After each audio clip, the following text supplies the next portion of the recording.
Hello, everyone, and welcome back to the 13th episode of Tech Talks with Santosh. And today we have a very special guest, Kamal Shri, with us. Welcome to the show, Kamal Shri. Thank you so much, Santosh. Yeah. Happy to So be in just your show. thanks a lot for accepting the invite. Yeah. So just to let you know about Kamal, Kamal is an Google developer expert in Flutter and Dart. She has more than 11 years of experience into web technologies. She worked on Android, and now I have seen her actually mostly working with Flutter now. And she has actually worked in multinational firms across India, Netherlands, and US. And she's an active YouTuber, so you may want to actually check out her YouTube channel called What's Up Coders. If I'm not wrong, that's your channel name, right? That's right. Do you love WhatsApp or just that? No, I just wanted to make what all you can do up with coding. So that's how I Uh, came up with this name thing. What's up, coders? okay, cool. And she's also an international speaker. I'm sure if you're following Flutter, you might have seen her giving talks at multiple conferences or many international conferences, and she was part of. And she's also a mentor for Mentor Cruise, and she's a community builder. So very uh, big, very nice profile you have, Kamal. So thanks a lot for joining us again. Thanks. Yeah. So today we are going to discuss about Flutter. So it's like whoever wants to start learning about Flutter, and then we'll have eventually few of the updates related to what's new in the Flutter because 1.22 was released recently, as Kamal informed me, and we'll be talking about that as well. So in case you have any questions, feel free to actually use chat window. We'll be taking those questions as well during our live session, and even if you have any questions after this stream is over, you may reach out to Kamal. We will be sharing the details where you can reach out to her. So let's get started, Kamal. So I have heard about Flutter like from last 2 years, if I'm not wrong.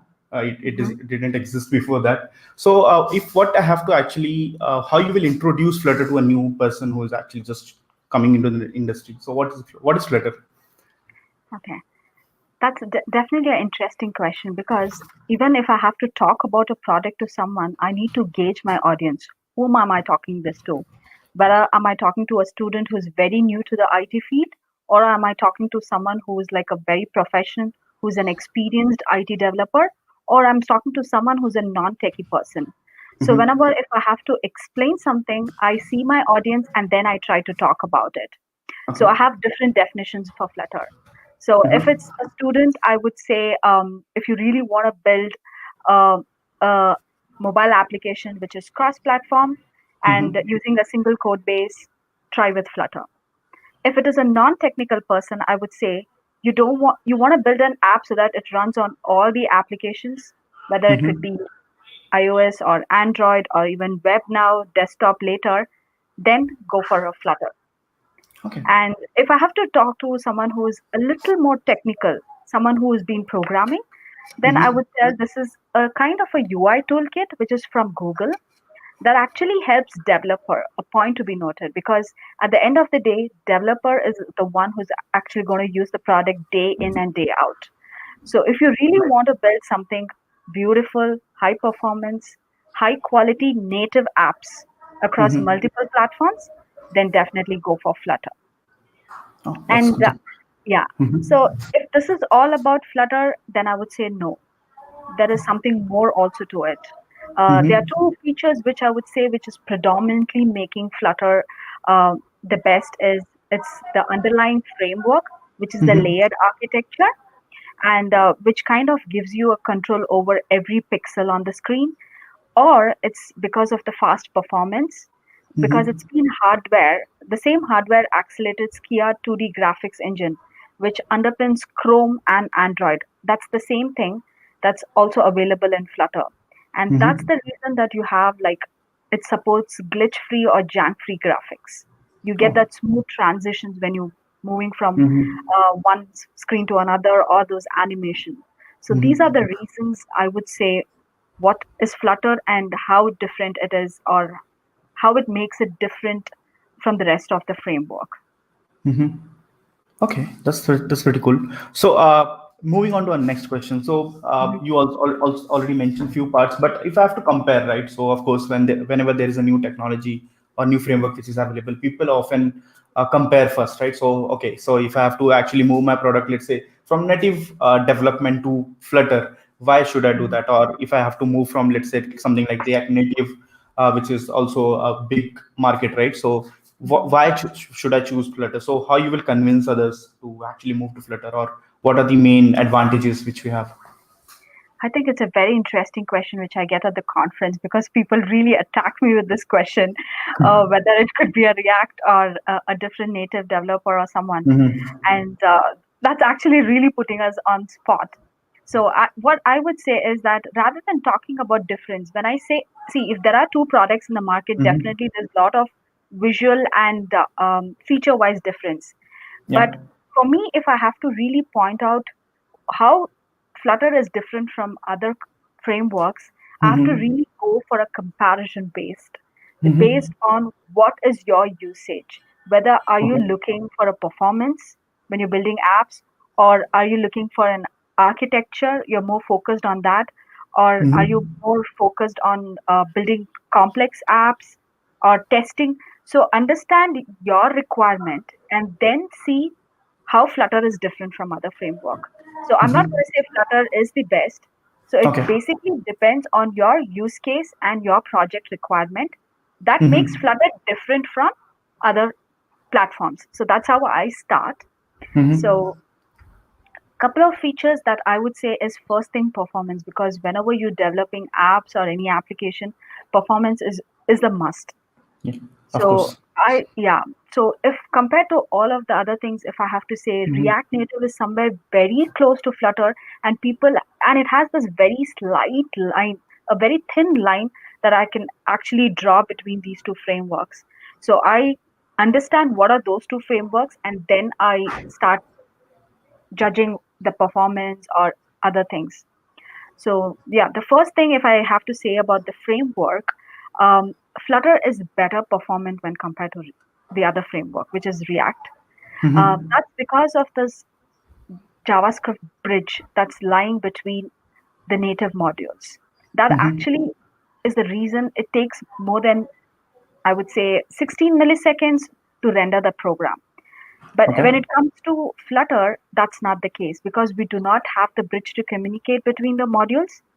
All we Mm-hmm. have is uh, since we don't have this bridge, then how is it possible? It's because of the default availability of the native component. So it has this component available. So it does not need that extra bridge for the conversion of your code. And that's Mm-hmm. why even if I'm going to create a simple Hello World app, I can perform it at 60 frames per second. Oh. And each frames do not take more than 16 milliseconds. So that's the main reason Flutter really stands out from the rest of the framework, the bridge. Mm-hmm. So that's one thing that we really need to understand how Flutter is different from uh, other framework. Because when Mm-hmm. I talk to someone who's very new to Flutter, they say hot reload.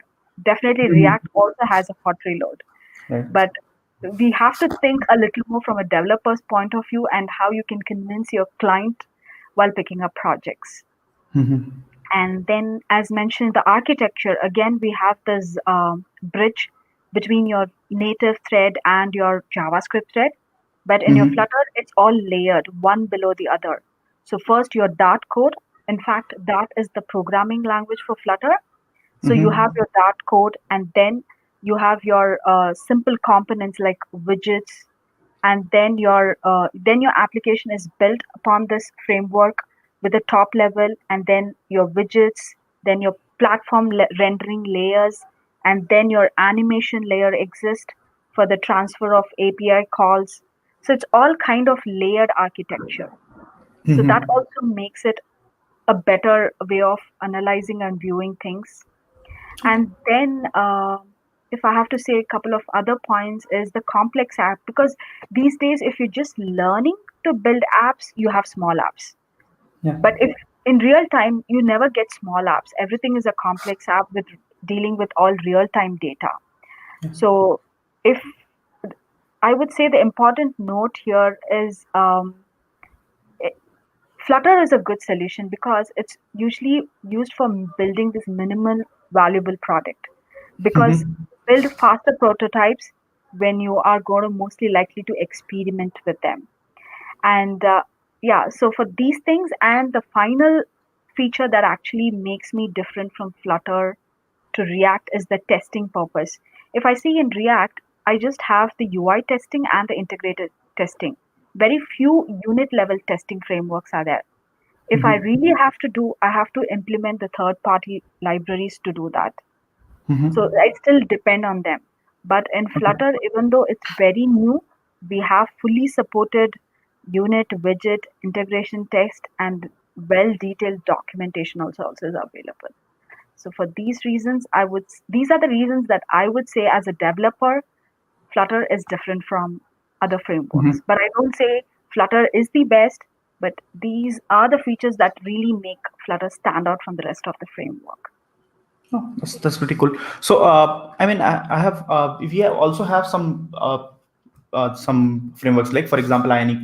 By using Ionic, you can actually take the same code base and create your maybe native Android build, maybe your iOS build, or you can also run it on web. So if I have to Yeah. compare again, the things will be similar, right? Because Ionic is something which gets converted, and there is a JavaScript layer, and Yes. you always get such delays. I think this is really important to understand. Whenever we work as a web developers, we always struggle with this animation thing, because your animation needs to run within 60 frames per second. If it goes beyond that, your users will start experiencing the lag, which is the most common issue whenever there is a heavy website with a lot of animations running behind it. And this is where I think this Flutter really shines. You're saying 16 milliseconds, sorry, 16 60 millisecond frames, 60 frames per second. but it takes 16 milliseconds, right, to Yes. actually Yeah. complete that, which is really, Yeah. I mean, it's just really great, I would say. Yeah. So yeah, because 1 second we are talking about in 16 milliseconds, if you're running like 16 frames, I mean, you can just multiply and see how many transitions Indeed. you can do actually within a second. So Yeah. that's pretty cool. So coming to our next point, right? So now I know about Flutter, and now I know the advantages. How to get started? I mean, how, if I am a newcomer, a new guy, a new developer who comes to Flutter, so where should I start with? I think from my experience, that's how I started, and I still tell people to do it. Just follow the documentation because the Mm-hmm. documentation is so well curated with Mm-hmm. the way to start, even if you're a new developer or you're a transition developer from a different platform, whether it could be Android or iOS, so that you're not left in the dark and you don't Mm-hmm. know where to start or you don't know which link to do. So they have Mm-hmm. created step by step stating how you can start, install, and how you can. And also the best part is a comparison. Say for example, in Android we have the XML view. So what is the Mm-hmm. equivalent in Flutter? So they give you that kind of comparisons. So you don't have anything called views here. You have something called widget tree here. So Mm-hmm. making the Android developer used to those terminology and saying, okay, instead of that, you're going to use this here. So Okay. that's the best way I can think you can actually Mm-hmm. describe a documentation to someone who's either new or an existing person. So definitely the Flutter docs. And since in Mm-hmm. order to learn Flutter or in order to work with Flutter, you need to know Dart. So for that also Mm-hmm. you Yeah. have Dart documents by the Okay. Flutter Dart team. And then I would suggest use the cookbook or the code lab, which is inbuilt in the Flutter, where they have all the predefined use cases that you can go through and you can play around with it. And they have an inbuilt IDE in each of the examples itself. So you don't Okay. even have to install any IDE to exclusively start working so that your environments are not set or your Mm-hmm. system is not getting. So you can just try it online in the browser itself. And Mm-hmm. excuse me, we also have two tools like Dartpad and CodePen, which Mm-hmm. has Flutter integration into it. So if you Okay. want to learn, don't use any IDE, just try out these Mm-hmm. online editors and you're good to go. And last, I would say that try to be a part of the community because as Okay. more and more you try communicating with the community, whether it could be GitHub or Reddit or Stack Overflow, you are Mm-hmm. actually learning as much from the experienced people. And most of the issues, how I learn is through GitHub closed issues or open Okay. issues. because we have people actually come across the same kind of a situation, and how did they tackle that error, and what alternative people or what different people have done alternative solutions. So either if you found the solution, you can add it there so that someone else in the future, if they are going to come across the same situation, they're going to solve it. So this is how you can get started and also contribute as well. That's pretty cool. So we'll take one question related to the same. So Ankit has this question: how much native mobile dev knowledge do we need to get into Flutter? Because for someone who is working with Ionic or React Native, the transition is pretty smooth. So how you will Mhm. describe it? Okay, thank you, Ankit, for this question. To be very straightforward, I'm an Android developer, so I knew how easy it was to transition to Flutter because I had a lot of pain points in Android, especially the creating the layouts initially. And coming to Flutter, just the tree widgets made it so smooth, so easy. I knew what I'm doing where, and I had literally the control over all the components in my screen. So that was the best part about it. And I don't have to think about the margin, padding, or different screen. How does it look? So all that hassles were all solved. So trust me, the moment I tried, I was like, hands down, I'm not turning back. So if you are a native mobile developer, trust me, a day or two or a week to learn Dart and you're good to go. That's cool. So I'll come back to another question related to the same point. So Dart, Mhm. right? So how much knowledge of Dart you need? Because if I have, when I started with Angular, right? So Angular also had a learning point where you have to actually go ahead and learn TypeScript. So I was actually first a little bit surprised because I have to again learn a new language. But I think the, I mean, as you go, right, as you start practicing, I think it becomes natural that, okay, TypeScript. So how about that? So how much you need to actually invest? See, if you're a native developer or if you're into programming, you already must have been aware of all the basic for loop, if loop, or loops, or and if you're into a Java thing, you would have known about the object oriented. I would Yeah. say maximum on a stretch 8 hours if you do. I would say 3 or 4 days just to learn the basics of Dart and the advanced concept like streams, because that's where everything revolves around, like async, await, those kind of things. Okay. But if you're really very new to programming and you don't know anything, I would say a week or two weeks, 8 hours Okay. per day, something Okay. like that. So you have to actually first maybe master Dart and then come back to Flutter, or it's like you can just start with Flutter and you can learn both simultaneously. How it would be. I would say get your Dart basics brushed up and then Okay. start with Flutter widgets part, a little bit of state, and then once you're comfortable with these things, then you can go with the logic part using the Dart. So it Ah, goes that okay. Okay, cool. And for learning Dart, you still prefer documentation, or you have anything else, any other way. I think resource? hands down, Dart.dev, Okay. that's the only website. I think everything they've covered in it. Okay. So let's take another question from Nikhil. So if you know Angular, should we go for Ionic, React Native, or I learn Flutter if you want to learn app development? What you would suggest? I think that's the better question to you. I think you should answer. You win.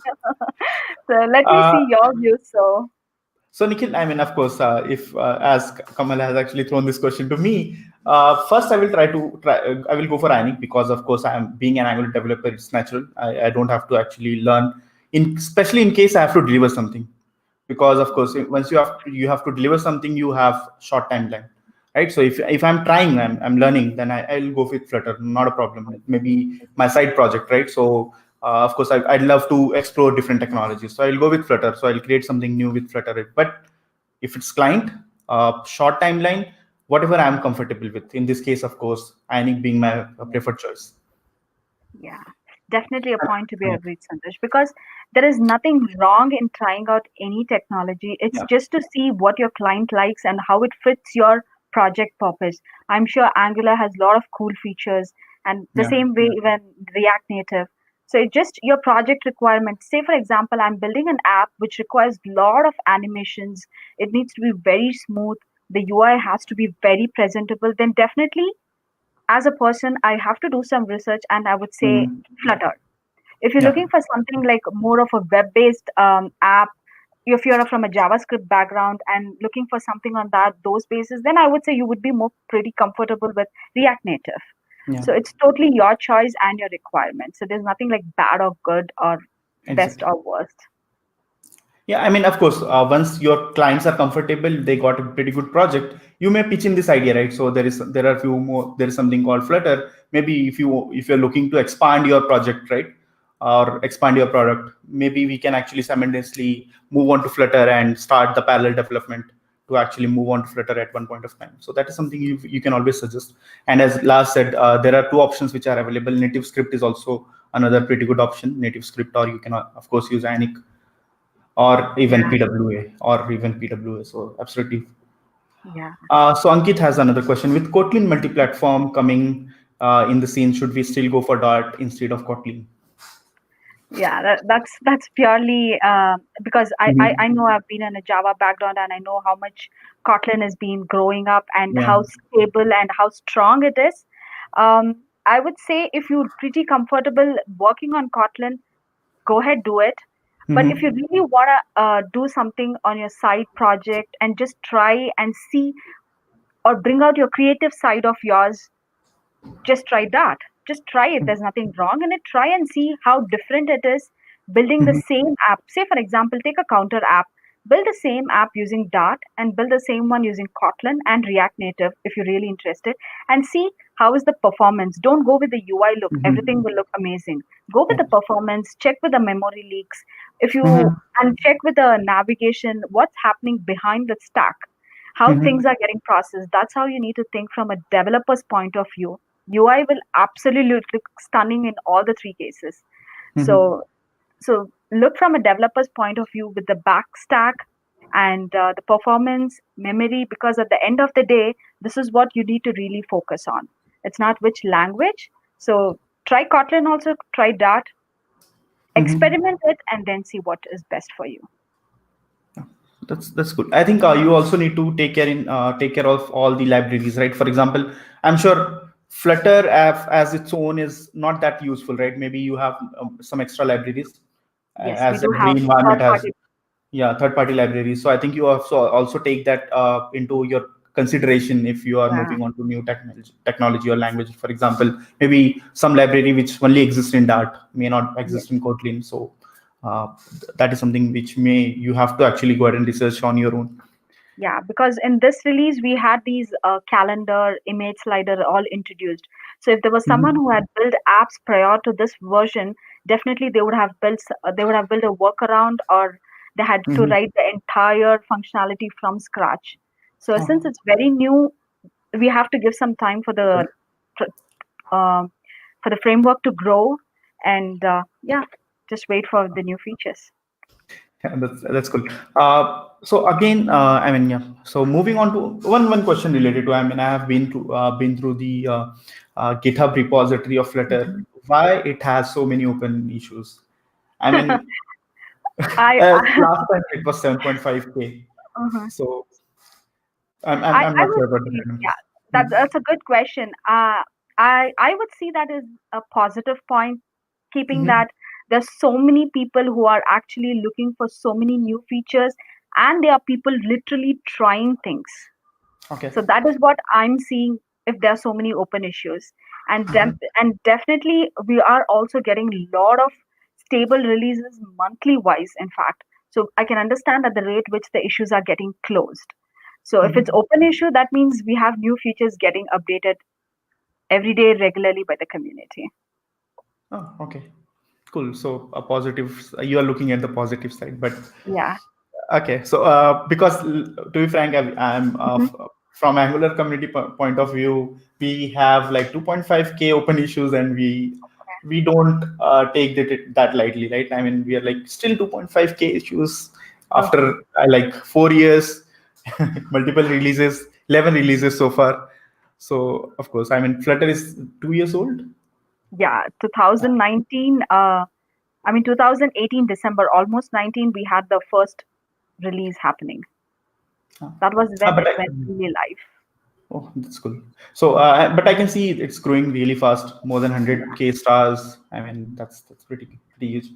Okay, so let's take another question from Nikhil. Google seems pushing for Flutter. Recently heard they have rewritten their Google Pay app in Flutter. Yeah, there are a Yes. lot of updates happening. So, Mm-hmm. yeah, definitely a lot of companies are started adopting Flutter, whether it could be startup or a well-established company, because they want to minimize the work and see how this is really going to bring things out in the market. So that's why, but I wouldn't say it's pushing for Flutter because Google is the one who actually created Flutter. So they want to convert all their products um, in Flutter. So they are welcome to do it. But yeah, but the adopting of Flutter is very rapid when compared to other technologies. So that is something we have to appreciate it and see how it is doing well, because we have Alibaba and we have big billion-dollar companies who are actually investing in Flutter. Mm-hmm. That's a really good sign. So I think it's high time to convert most of the apps in Flutter. Cool. Okay, so another question which I have is, I think we have advantage of using Flutter. I think we have covered few, but in case you Mhm. have anything else to add apart from the points we have discussed. I I think most of them, as I mentioned, it's fast, Mm-hmm. it's beautiful, because we have that layered architecture, and it's Mm-hmm. productive, which I've been talking about, because the Dart compiles it into native code, and there is no need of these OM widgets, because Mm-hmm. Flutter has its own. So that way, it is actually kind of less mediation communication between app and the platform. And another thing I would say would be the open source. The advantage with the Flutter is the community. The community is so big that you can find all ways to communicate it with the team, whether it could be Okay. Medium or Twitter. You find anywhere you have this community growing, and that's one Mm-hmm. bigger hand and bigger advantage in the Flutter, which plays a major role. So I think these are the major advantages in Flutter. Of course, if it's open source and the community is really great, I think it's an added advantage. As we have seen a lot of projects, like for example, let's take an example of Angular. I think Angular is pretty popular because of its community. The community is really uh, does care about Angular, and they keep talking about it and promoting it. So may not be only the Google team which is promoting it, but of course the entire community is behind it. So same Indeed. applies to Flutter. I mean, I follow few people from Flutter community, and they really care about it. That's what it comes out from the tweet, right? Indeed. Okay, cool. So let's move on to the next question, and it's related to how production ready the Flutter is right now. Yes, there are two parts in it. If you are talking about mobile platform, it is definitely Hmm. ready long back. Okay. But if you're talking about web support, it is still in the beta version, Okay. because we're still making some changes for improving the performance or the quality, which is like happening every day. Hmm. And because we are still discovering some bugs when compared to the mobile platform, so they don't want to Hmm. quickly release it. So they were still in the beta version, and but you can definitely try it, but you have Hmm. to, I recommend, is do a careful testing and on Hmm. variety of platforms before developing it on production. Okay. So that's what So my suggestion would be. So let's say if I move to web, do I have to actually change some code or maybe some libraries if I'm using some library which is only comfort compatible with, let's say, native devices, right? So for example, if I go to Ionic, there are different modules which are available. For example, if I have to run on iOS, I may have to use another plugin. I think we call it as a plugin, if I'm not wrong. Yeah. So do I need to actually go ahead and choose another plugin in case I am just creating something for web, or it's like same plugin, compile it anywhere? Okay. So what we do is you write a single code base and you Mhm. can run the same code on the web. So there is no changes Okay. required. It's absolutely fine. But Mhm. uh, last year we had only plugins related to only Android, iOS. But Okay. now we Mhm. have plugins which are compatible to Android, iOS, and the web. So there Okay. is no plugin change, there is no Mhm. package change, there is no code change. Everything remains same. So that's the beauty of Flutter, which I keep telling. Write once Mhm. and you can run it on several devices. But yes, there is a small tweak which I do certain times, is the responsiveness. So if I want the website mode, I give the screen size width, Mhm. like say for example, I have a 3 grid structure, then I Mm-hmm. say, okay, for this particular screen size, I want these 3 grids to be available. If it's a tablet mode, 2 grid. If it is a phone mode, it's 1 grid. Only that is the tweak that I do in certain cases, but now Okay. we have a lot of plugins also available to do it. Other than that, no other changes is required. One code you can run on any device. Okay, so I think we were discussing about the same question. How good is the web Mhm. support in Flutter second? So you might have got your answer. So next question is from Lars. So is it actually open source or gone by Google? Because in case of Angular, I think it is gone by Google. So how it is in case of It is Flutter? open source. Okay. So let's talk about the triage part, right? So in case of it's open source, so all the issues must be triaged by someone from the community, and they decide what needs to be done, not the Google. Is it I that think scenario? no, both. We have Google team also working. We have third party team who are exclusively working with the Google team to work on this, and we also have community also working on it. So we have all the three-way contributions happening. Okay, but does community gets to decide which feature needs to be developed right now? No, no, no. It's the Mm, Google.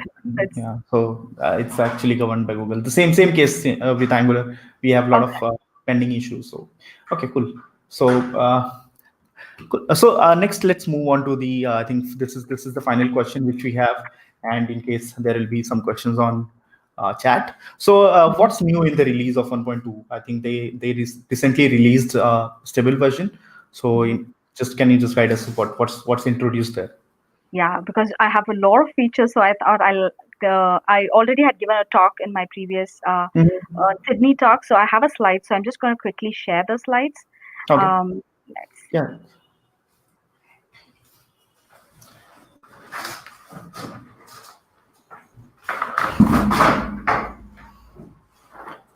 Yeah. Let me just add your screen. Yep. So hope you can see my screen. Yes, it is visible. Yeah. So before going to the 1.22, we also had 1.20, which was just 1 month difference between 1.2 and the 1.20. So we have this new mouse cursor Mm-hmm. autofill, which was one of the most requested one. And Mm-hmm. we also had several UI enhancement, including long awaited support, which is the autofill again. And then we had this new widget support, which was this interactive viewer widget where you can actually um, add, that is like pan or zoom. So in the next slide, I'll show you what I'm talking about, this pan or Mm-hmm. zoom part. Then we Mm-hmm. also had the updated material slider, range slider, um, time picker, date picker, which was a very requested features, because when building applications calendar, we had to use third party plugins. So now no more third party plugins. All you need is the default material package, and you're good to go to build all this. Then the Mm-hmm. responsive license page and the dev tools in the Visual Studio. So Okay. whenever you're running a Flutter application, we used to have this dev tools open separately on the browser, and it Mm-hmm. was not a part of your Visual Studio or the IDE. Now, as soon as you run the Flutter application, you get the Dart dev tool automatically um, running on your app. I mean, it opens as soon as you run your emulator, and you can see the performance and all other Mm-hmm. network related updates. And Okay. then there are a few more things, like even though it's not a major updates, say for example, whenever there is this import statement and you're moving files between folders or something, it does not Mm-hmm. automatically update. You can find Okay. this unused and packages or imports. Mm-hmm. So this actually automatically organizes it and updates it. So these are the small nitty-gritty features that actually makes your development life a bit easier. So so that was about 1.20. As I mentioned, the autofill part. Mm-hmm. This Okay. was the interactive visit where you can actually pan and zoom. Mm-hmm. And this one is the date picker where you could actually select the range, the date. So you can see this range. It's just not one date, you can select the entire range, especially if you're Okay. flight Mm-hmm. booking or taxi booking or something like that. And then moving on to the 1.22, we had a couple of iOS related updates. It was mostly targeting iOS 14. And then Mm-hmm. we had this new button style where Initially, we just had this flat, round, raised button, but we had a lot of button collection added now, and Mm-hmm. internalization and localization support has been enhanced. Okay. And another major update was this Google Map and WebView plugins, Mm-hmm. because for the web support, we have added that. Then the navigator and the unified Dart developer tool. So the developer tool, if you're from a web background, what happens is if you want to inspect an element, you have the console tab, the network tab, and all that. So you Mm-hmm. can actually view all your get, your post, request, and all. So those Yep. kind of enhancement features were done in your Dart Dev tool, and Mm-hmm. that was also another major contribution. And yeah, so as I mentioned, these are the different types of button and the collections added to it. And this was another major difference. So if you look at this, this is 1.20, which is on my right side, and this is 1.22. So you could see the difference when you slide it. Yep. You could see the keyboard difference that's happening. Mm-hmm. So Mm-hmm. that was kind of resolved in 1.22. And yeah, that was the part about the releases that we had in Flutter Mm-hmm. 1.2 in general. Okay, that's cool. So, I think we have reached to the end of the session. I mean, we covered all the questions. In case there are any questions, we'll just wait and you can answer. So, meanwhile, I will just we will update all the links in the description later on, so you can find out all the links related to where you can start with Flutter, Dart, and we'll just add all those links. So, in case you have anything else to share, Kamal. Yes, Santosh. Firstly, I would say if you're really new to Flutter, just give it a try. Uh, Mm-hmm. you don't have to install any IDE, or you don't even have to learn anything, because already Mm-hmm. there are predefined examples and code. So you just have to see how things are working. So whether it could Mm-hmm. be a Dartpad or CodePen or Mm-hmm. your Flutter IDE, which is inbuilt on the Flutter dock, and see how it works. And then try contributing. See if you're someone who know and you would like to share your knowledge. Either you could try creating videos. So if you're Mm-hmm. not a video person, try writing articles. That's the Mm-hmm. best way you can contribute. Or if you're not even interested to be in the limelight, simply just address issues on GitHub.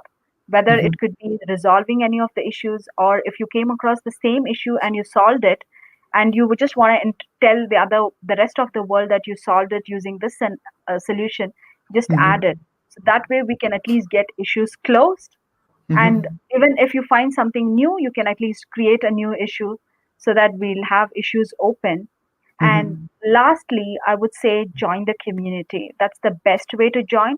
So we have a new community called Flutterista, which is exclusively for women who or the people looking for a diversity. So join Okay. this, but it is an invite based. So Okay. just get in touch with me or Santosh or anybody if you'd like to join the Flutterista group, and we will get you connected with them. Or if you want to be a part of any of the Flutter meetup or Flutter community or Hump Day Q&A, which happens on a weekly basis, where you just discuss about the Flutter project that you're working, and if you have any issues or concerns, or you want to discuss about a new feature, just get connected. It's a community which meeting that happens worldwide with all Mm-hmm. developers around the world, and you can discuss about it. So yeah, these are the few things I thought I'd discuss and let them Okay. know. So cool. Do we have any Discord server or something available where everyone can join? Or it's like all Twitter. It is available, but it is all mostly conference based. We do Mm-hmm. have Slack also. So I'm going to share all the links: Slack, Twitter, Reddit, or the Mm-hmm. Flutterista, or the Hump Q&A, or any of the Mm-hmm. meetups. So we do have a lot of resources. So at the end of the slide session, I think I'll share it with you, and you can share it with the community as well. So we have few questions from Ankit. So first is what is the best rate for state management in Flutter? Okay. That's another big question I keep thrown at me all the time at the conference. So I'll just tell you very simple. There is no best or worst. It's like trying an ice cream flavor. So whenever you go to a shop and you see so many flavors, what would you do? So either you go with the flavor that you like, or you go with the mood that you would like to use that flavor today, or you would ask the person, what is the flavor of the day that I would like to try, whether it could be a mint chocolate or Oreo or something different. So state management is exactly the same. To understand what is the best state management, you have to try it. So take a simple app, a counter app, simple counter app, and try it with block, try it with Mobex, try it with provider, try it with Mhm. scope model, and see how different it is. That's the only way you can judge which is the best state management, because that totally depends on your project requirement. For me, a simple set state is far better than any other state Mhm. management, because my counter just requires increment and decrement. For this, why would I go for a complicated state management using Mhm. huge number of boilerplate code, which is more than the functionality of the app itself? So definitely, I would not use it. Cool. So analyze it, understand your project requirement, try it, and then you decide it. So I wouldn't say anything as best or least best. Everything is good for me. Yeah. Cool. So he's saying Flutter docs is just block, but it is very not very beginner friendly. Is Indeed. that so? Oh, okay, cool. So I think But this. if Hmm. you're going for building some complex apps with API calls and you want this UI and logic separation, definitely try Block because it's an Mhm. amazing state management. Okay, so maybe they are focusing more on the complex applications because that's how your applications are actually going to be. You are Yeah, not going to build a small application. it's well architect, and anybody reads it, they will have a better understanding of it. Maybe Ankit, you can actually try to simplify docs by your own. Maybe a good community contribution that would be. Yes, So cool. So okay. So Kamal, so we are already like we have more 3 minutes. So there is there anything you want to promote on our channel? oh, definitely. I think these kind of podcast is very new in India because uh, initially I used to never see these kind of podcasts, because if Yeah. an opportunity was given, I would definitely have done that, because that's what Mhm. actually even motivated me to do a YouTube channel, because I did not see Mhm. any women developers there talking about coding, but now you can find a lot. So I said, Yeah. what's wrong? What's wrong with women talking about things? So definitely, I really appreciate Santosh the kind of work you're putting, and it's just not that you're concentrating on one technology. You're appreciating all technologies, understanding their views, and giving it back to the community. I think it's a wonderful job to be appreciated, and you are doing something for the community. And I can see the results that your channel is kind of receiving, the kinds of feedback and the kind of work you're doing. I definitely suggest, rather than weekly or monthly, I think you should do day wise, and you will definitely do a good job, and really amazing. Thank you so much for doing this. In fact, I know how much of time you're investing, your personal time in doing this. Thank you. Thanks a lot, Kamal. It means really a lot. By the way, I mean Kamal is also a YouTuber, so you can also check her YouTube channel. What's up, Coder? Right? That's Yes, the name. what's up, Komal? What's up, Coder? So you can actually go ahead and check out. There are pretty amazing videos on Flutter, and you can subscribe to our channel. I was just speaking to Kamal before we started the live stream. She's not able to upload videos because her entire setup is in US and she is stuck in India right now. So you may actually get few good contents, but go ahead and subscribe to her channel. Once she's back in US, I'm sure she'll be back with a bang and she will upload more videos for you. So thanks for doing Thanks. that, Kamal. Thanks for the heads up, Santosh. Thank you so much. Cool. I think this is it. So on closing notes, as of course you might have seen the t-shirts, Angular. So there is a reason I have wear this particular t-shirt today. There was an Angular release. So Angular 11 got released early morning today, and I have written a blog post as well. You can just go to indep.dev and you will find a blog post on Angular 11. You can actually go ahead and check what are the new updates and what's included in Angular 11. So that's first update which we have. And next week we have another amazing person I know. So we have Sajitaran. He is from Sri Lanka and he works for Microsoft. And we'll be talking about something related to containers. Okay, so we'll be talking about the native web apps. So which is related to, of course, the containers. Of course, I have never explored anything related to that, and it's a good topic to talk about because a lot of applications do use Kubernetes or Docker. So we'll be talking about the same next week, but it will be on Friday. I think it is 28th, and yes, so we'll be back on 28th 10 p.m. And yeah, so that's it. That's the update which we have, and I'll keep updated. I'll also update the future schedule soon on the Twitter handle. So I have closed all the dates till December. We are going to have our last live stream on 18th. Then we will go into our year end, and we'll just have a few weeks break, and then we'll be back again. So yep, thanks a lot for joining us, and go ahead and subscribe to the channel. Share about it with your friends in case they are interested to watch any talks related to any technology. Do actually let me know on Twitter, and we'll try to actually get the best person who can actually share the knowledge. So thanks again for joining us. Thank you. Thank you. Thank you, Kamal, for like your time and like just giving all the answers. Those answers were pretty useful, and I'm sure it will be helping more developers in future once they see the videos. Right. Thanks for Thanks having a lot. Thank you, Kamal. Bye, everyone.